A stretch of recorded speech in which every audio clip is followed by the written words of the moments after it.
আসসালামু আলাইকুম রহমতুল্লাহ।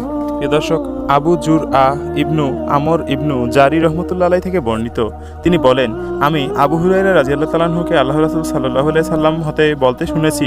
তিনি বলেন, যে ব্যক্তি আল্লাহর রাস্তায় বের হয়, যদি সে শুধু আল্লাহর উপর ঈমান এবং তার রাসূলের প্রতি ঈমানের কারণে বের হয়ে থাকে, তবে আল্লাহ তাআলা ঘোষণা দেন যে আমি তাকে তার পূর্ণ বা গনিমাত ও বাহন সহ ঘরে ফিরিয়ে আনবো, কিংবা তাকে জান্নাতে প্রবেশ করাবো। আর আমার উম্মতের উপর কষ্টদায়ক হবে বলে যদি মনে না করতাম, তবে কোনো সেনা দলের সঙ্গে না গিয়ে বসে থাকতাম না।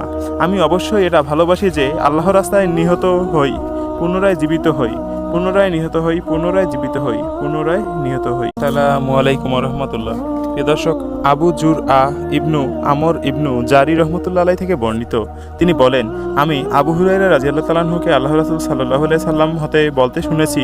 তিনি বলেন, যে ব্যক্তি আল্লাহর রাস্তায় বের হয়, যদি সে শুধু আল্লাহর উপর ঈমান এবং তার রাসূলের প্রতি ঈমানের কারণে বের হয়ে থাকে, তবে আল্লাহ তাআলা ঘোষণা দেন যে আমি তাকে তার পূর্ণ বা গনিমাত ও বাহন সহ ঘরে ফিরিয়ে আনবো, কিংবা তাকে জান্নাতে প্রবেশ করাবো। আর আমার উম্মতের উপর কষ্টদায়ক হবে বলে যদি মনে না করতাম, তবে কোনো সেনা দলের সঙ্গে না গিয়ে বসে থাকতাম না। আমি অবশ্যই এটা ভালোবাসি যে আল্লাহর রাস্তায় নিহত হই, পুনরায় জীবিত হই, পুনরায় নিহত হই, পুনরায় জীবিত হই, পুনরায় নিহত হই।